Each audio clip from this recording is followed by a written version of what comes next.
আজকের এই অনুষ্ঠানে ঈদ পরবর্তী এই অনুষ্ঠানের সম্মানিত সভাপতি বহাল ইউনিয়নের জনপ্রিয় নেতা সাবেক বিএনপির সভাপতি দীর্ঘদিনের সাধারণ সম্পাদক ছিল এবং আপনাদের প্রিয় নেতা আজকের সভাপতি নুরুল ইসলাম, আজকে উপস্থিত আমাদের সাথে আমার সহসঙ্গী এই এলাকার সাবেক চেয়ারম্যান আমাদের আব্দুল মজিদ আলম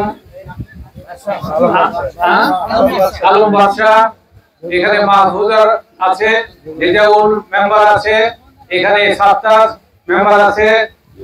আমাদের এগুলো হলো দীর্ঘদিনের আমাদের প্রিয় নেতৃবৃন্দ, আপনাদের সাত্তার মেম্বার আছে এখানে। আমি আপনাদের বক্তব্যের শুরুতে আপনাদের শ্রদ্ধার সঙ্গে স্মরণ করতে চাই, আমার এই মাটি বহালের মাটি আমার কাছে খুবই প্রিয়, কারণ এই বহাল আমার নানার বাড়ি, এবং আমার মা বলেছেন যে আমার জন্ম হয়েছে বর্ষার দিনে এই বহাল ইউনিয়নে আমার নানার বাড়িতে। কাজে এটা আমার জন্মভূমি, একটা ইউনিয়ন, জন্মস্থান, একটা ইউনিয়ন, এই ইউনিয়নে আমার জন্মস্থান। এই বহাল ইউনিয়নে আমি স্বাধীনতার আগে অর্থাৎ ক্লাস 9-10 থেকে এই 2 বছরে বহাল নানার বাড়ি থেকে আমি চন্দ্রবাড়ি হাই স্কুলে আমি পড়াশোনা করেছি। সেক্ষেত্রে আমার এই বহাল ইউনিয়নের মানুষের কাছে যেমন আমার দাবি আছে, তেমনি বহাল ইউনিয়নের মানুষেরও আমার কাছে দাবি আছে, কারণ এই ইউনিয়নে আমার নারী পোতা আছে। আজকে এই সম্মান দিয়ে এই বহাল ইউনিয়নের মাটির পবিত্র মাটির প্রতি আমি সশ্রদ্ধ সালাম জানিয়ে এবং আপনাদের এই বহাল ইউনিয়নের যারা মুরব্বী তাদের সশ্রদ্ধ সালাম জানিয়ে আমার বক্তব্য শুরু করতে চাই। প্রথমে আমি শ্রদ্ধা স্মরণ করি আমাদের প্রিয় নেতা, আমাদের এই বিএনপি প্রতিষ্ঠাতা শহীদ রাষ্ট্রপতি জিয়াউর রহমানকে, যিনি এই দলকে প্রতিষ্ঠা করে আমাদের এই সারা বাংলাদেশের আপামর জনগণের কাছে এই দলকে একটি প্রিয় দল হিসেবে, মানুষের আকাঙ্ক্ষার দল হিসেবে, মানুষের একটি পবিত্র আমানত হিসেবে এই দলকে প্রতিষ্ঠা করে গেছেন। তাকে আমি শ্রদ্ধার সঙ্গে স্মরণ করি। আমি শ্রদ্ধার সঙ্গে স্মরণ করি আমার 2001 সালের নির্বাচনে আমাদের প্রিয় প্রধানমন্ত্রী, 3বারের প্রধানমন্ত্রী, আমাদের প্রিয় নেত্রী, দেশের নেত্রী বেগম খালেদা জিয়াকে, যিনি অসুস্থ অবস্থায়ও আওয়ামী এই স্বৈরাচারীদের নির্যাতনে জেল, এই বৃদ্ধা বয়সে তিনি জেল খেটেছেন, কিন্তু তাদের কাছে নথি স্বীকার করেন নাই। তিনি জনগণের অধিকার বঞ্চিত এই অধিকার মানুষের সঙ্গে আপোষ করেন নাই। তিনি আপোষহীন নেত্রী হিসেবে নিজেকে শেষ দিন পর্যন্ত নিজেকে এই দেশে থেকে এই কারা ভোগ করে তিনি এই সরকারের বিরুদ্ধে তিনি লড়াই সংগ্রাম করে গেছেন। আমি শ্রদ্ধার সঙ্গে স্মরণ করি, আমাদের প্রিয় নেতা ভারপ্রাপ্ত চেয়ারম্যান জনাব তারেক রহমানকে, যিনি এই 17টি বছর এই বিদেশ থেকে তিনি এই দেশের এই মানুষকে ঐক্যবদ্ধ করে আমাদের দলকে সুসংগঠিত করে লড়াই সংগ্রাম করে একক দল হিসেবে প্রতিষ্ঠা করে এই 17 বছরে শত হাজার মানুষের ঘুমের মধ্য দিয়ে, শত হাজার মানুষের শহীদের মধ্যে দিয়ে এই লড়াই সংগ্রাম নিষ্পত্তি হয়েছে। এই আপনার আগস্টে গণছাত্র আন্দোলনের মধ্য দিয়ে সেই আন্দোলনের নেতৃত্ব দিয়েছেন আমাদের প্রিয় নেতা, আমাদের ভারপ্রাপ্ত চেয়ারম্যান জনাব তারেক রহমান। আজকে তাই আপনাদের বলতে চাই, আমাদের নেতা আজকে ডাক দিয়েছেন 31 দফা কর্মসূচি বাস্তবায়নের জন্য। এই 31 দফা কর্মসূচিতে কি আছে? আমাদের মুক্তির সনদ আছে। আর 31 দফা কর্মসূচিতে কি আছে? আমাদের গণতন্ত্র, আমাদের মানবিক, আমাদের সাম্য, মৈত্রী, একটি অসাম্প্রদায়িক একটি বাংলাদেশের আমরা আগামী দিনে এই বাংলাদেশকে নিয়ে যারা গর্ব করতে পারি, এই সেই গর্বগুলি, আমাদের সেই গর্বের কাহিনীগুলো আমাদের 31 দফায় লিপিবদ্ধ আছে। কাজে এই 31 দফা আমরা আমাদের মুক্তির সনদ, আমাদের স্বাধীনতার সনদ, আমাদের গণতন্ত্রের সনদ, এই 31 দফা বাস্তবায়ন হলে কোন স্বৈরাচার সরকার কোনদিন স্বৈরাচার শাসন করতে পারবে না। এই 31 দফা বাস্তবায়ন হলে জনগণের অধিকারকে ছিনিয়ে খেলতে পারবে না।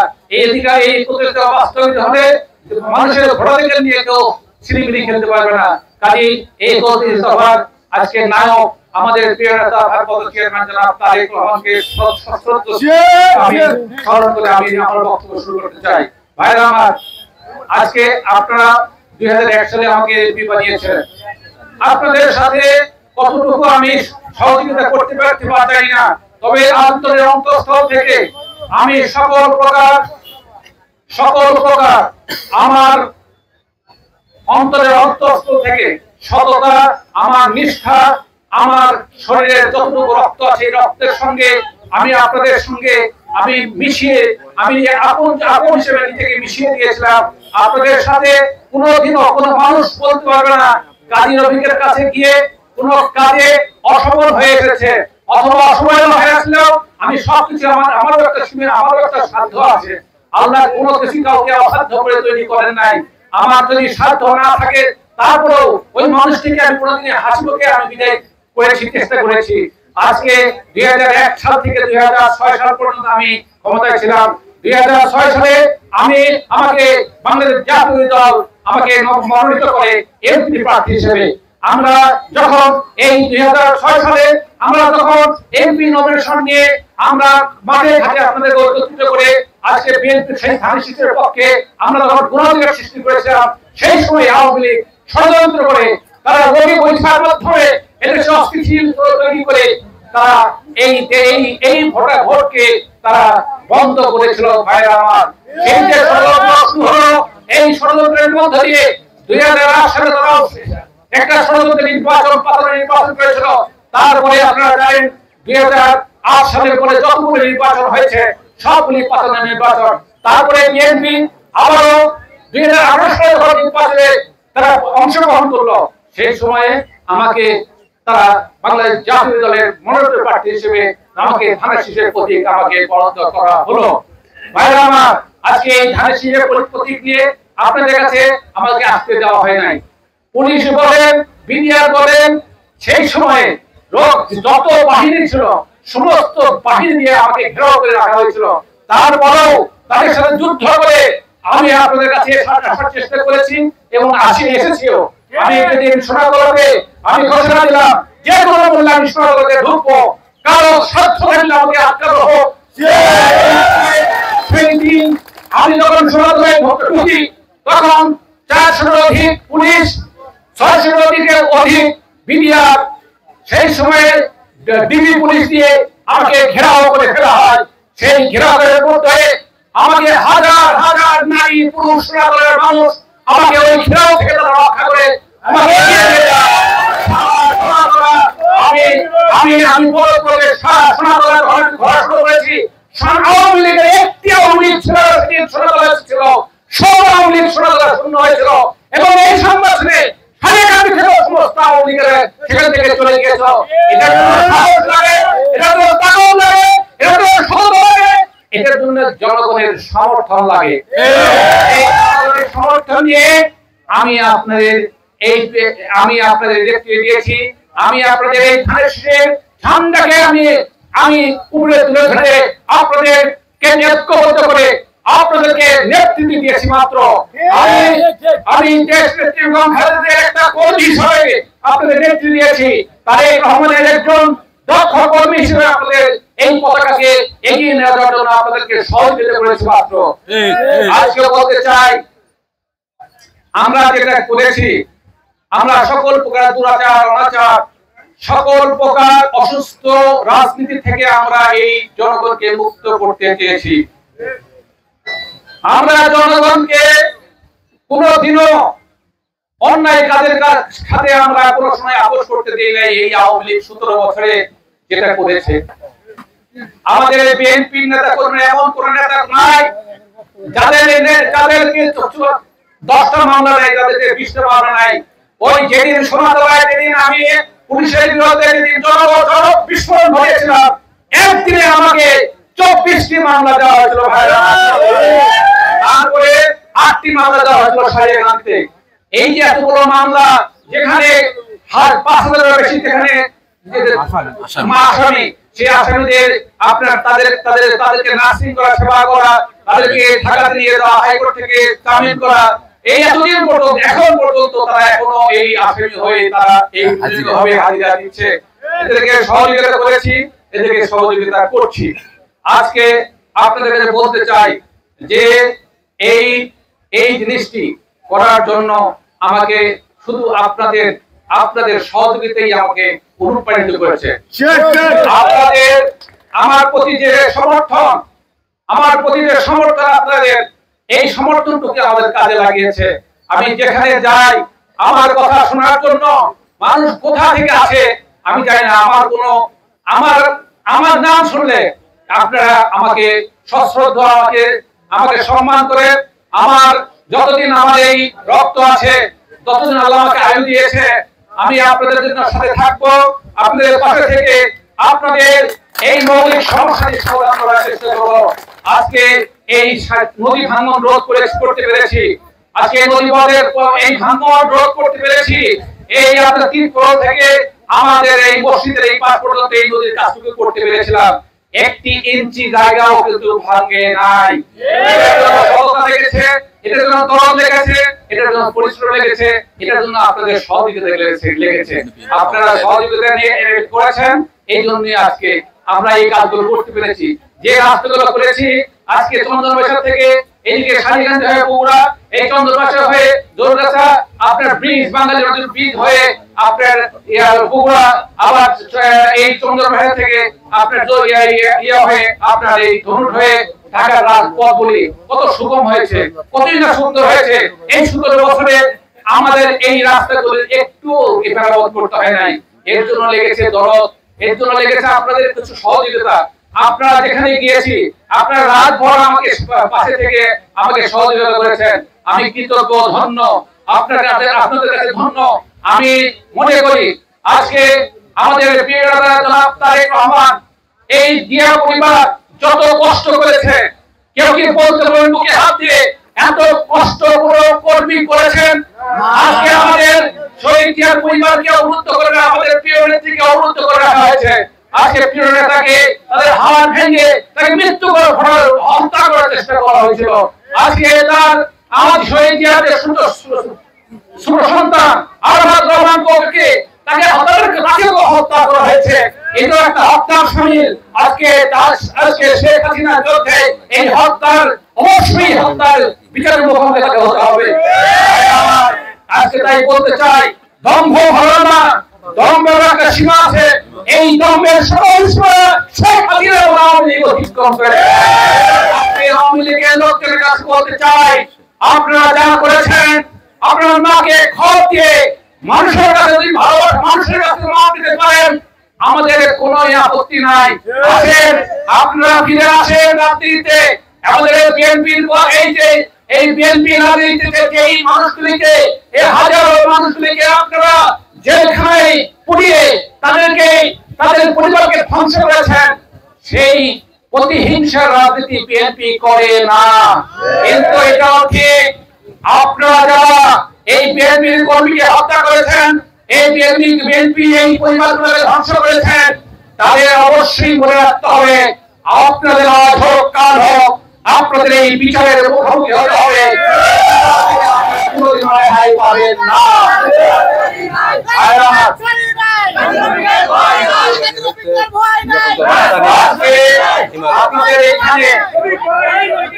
আপনাদের এইখানে আমাদের অনেক কিছু করার আছে। এই চরাঞ্চলে আমি এর আগে নান্দিনায় বক্তব্য দিয়েছি, সেখানে আমি বলেছি অনেকগুলো আমার প্রতিশ্রুতি, সেখানে বলেছি এই চরাঞ্চলের জন্য অনেক কিছু করার আছে। আমি কিন্তু প্রতিশ্রুতি দিয়েছিলাম, কাজটা করতে পারি সময়ের অভাবে।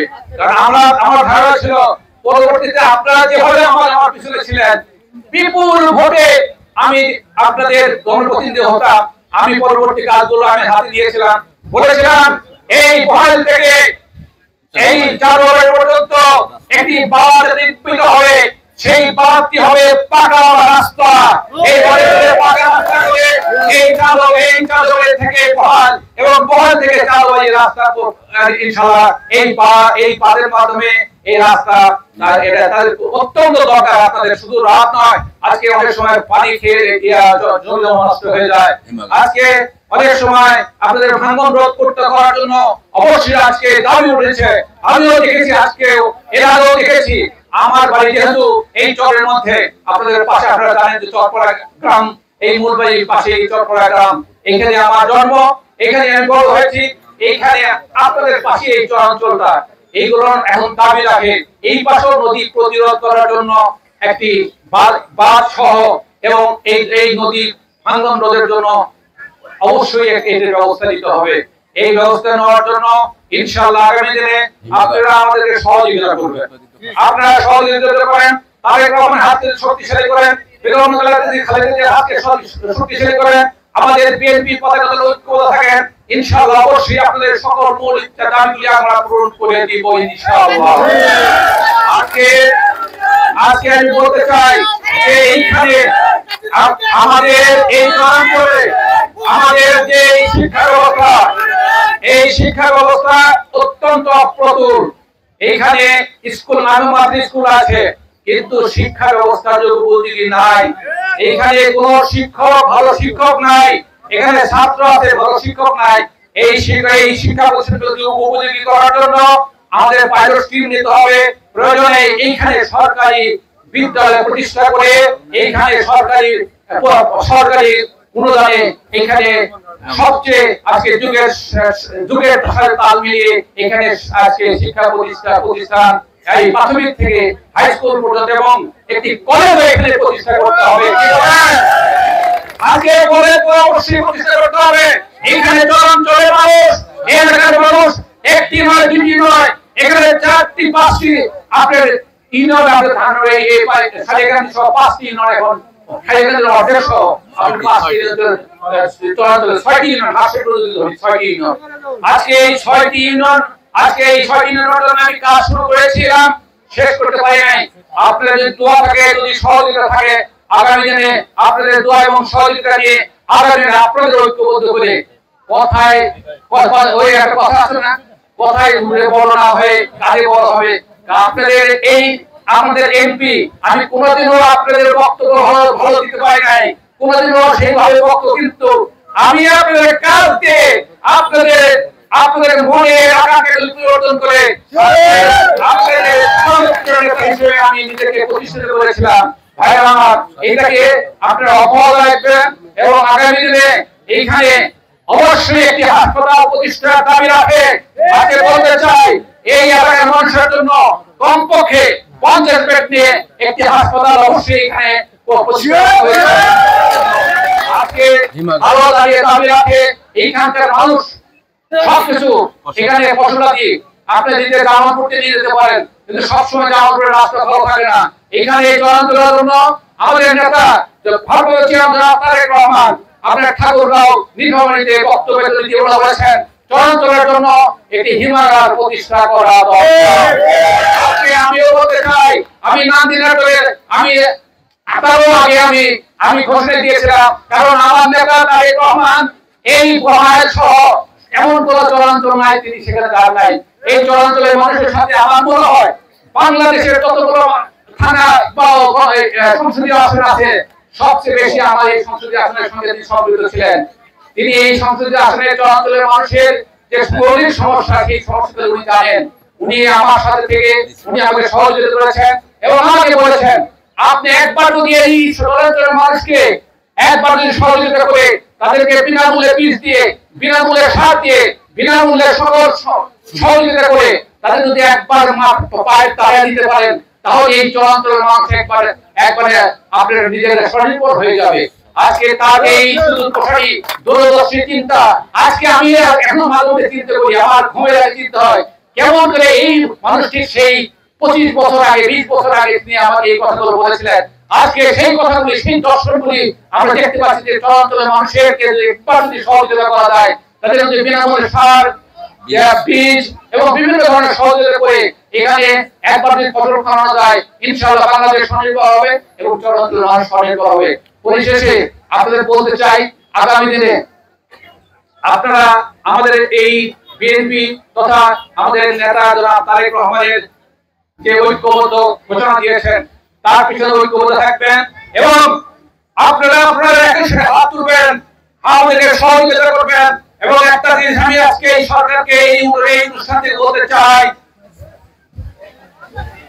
বিএনপি মানে বাংলাদেশ, বিএনপি মানে আমার জনতা, বিএনপি মানে শহীদ জিয়ার বাংলাদেশ, বিএনপি মানে কর্মসূচিতে যে শহীদ জিয়া সারা বাংলাদেশ করেছিল সেই বাংলাদেশের মানুষ এই বিএনপি যখন কোনো কথা বলে সেই কথার সঙ্গে আপনি বিতর্কে জড়াবেন না। আওয়ামী লীগকে এত বড় সংগঠন যার শিকড় আমার মনে হয় সরকার স্বীকার করতে হবে যে গ্রামে গঞ্জে শিকড় আছে, সবচেয়ে বড় সংগঠন আওয়ামী লীগ ও বিএনপি। সেই আওয়ামী লীগ এত পুলিশ, এত র্যাব, এত সেনাবাহিনী, এত তাদের বাহিনী, লাল বাহিনী, ছাত্রলীগ বাহিনী, সবুজ বাহিনী, সকল বাহিনীকে সাথে যুদ্ধ করে, সকল বাহিনীর সঙ্গে লড়াই সংগ্রাম করে আমার নেতা তারেক রহমানের নেতৃত্বে পতন ঘটানো হয়েছে। আপনার আমার নেতার সঙ্গে আপনি কোন মৌলিক পার্থক্য দেখান, তাহলে আমি শুধু বলবো আপনি অনেক সম্মানিত মানুষ, আপনাকে এলাকায় দেশের মানুষ সম্মান করে, কিন্তু আপনি অসম্মানিত হয়ে যাবেন, এই এলাকার মানুষ আপনাকে ক্ষমা করবে না। আজকে তাই বলতে চাই, আপনি অবিলম্বে আপনি ছোট ছোট দলের কোনো কথা শুনবেন না। ছাগল দিয়ে হাল চাষ করা যায় না, ছাগল দিয়ে কুমিল্লা হাল চাষ হয় না, হয় না।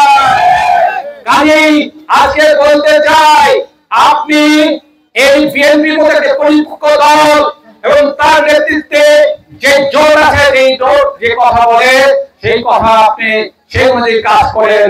আপনি একটি নিরপেক্ষ নির্বাচন দিবেন, সেই নিরপেক্ষ নির্বাচনের ওয়াদা দিয়ে আপনি এই ক্ষমতায় বসেছেন। আপনি আগামী ডিসেম্বরের মধ্যে অবশ্যই একটি নির্বাচনের ব্যবস্থা করবেন এবং নিরপেক্ষ নির্বাচনের ব্যবস্থা করুন, তাহলে আপনাকে মানুষ স্মরণ রাখবে, আপনাকে মানুষ সম্মান করবে এবং আপনি আমার মনে হয় আপনি সম্মানের সাথে বিদায় নিতে পারবেন।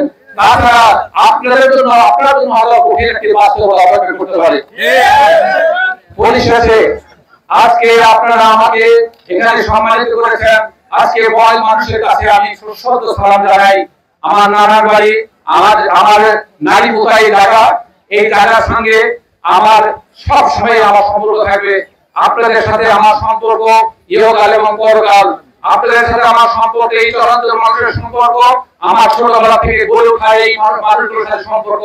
কাজে এই সময় এই মানুষগুলোর সকল মৌলিক চাহিদাগুলো, মৌলিক সমস্যাগুলো আমি সমস্যার সমাধান করতে পারবো না। আমি জানি যে কোথায় সমস্যা, এই সমস্যাগুলো সমাধান করার জন্য আমাকে সহযোগিতা করবেন, আমার সাথে থাকবেন, আমার পাশে থাকবেন। পরিশেষে আমার নেতা বলেছেন, আমার নেতা আপনার ভারপ্রাপ্ত চেয়ারম্যান আমাদের লক্ষ্যের প্রতি বাংলাদেশের জনাব তারেক রহমান, তিনি বলেছেন জনগণের পাশে থাকুন এবং জনগণকে সাথে রাখুন।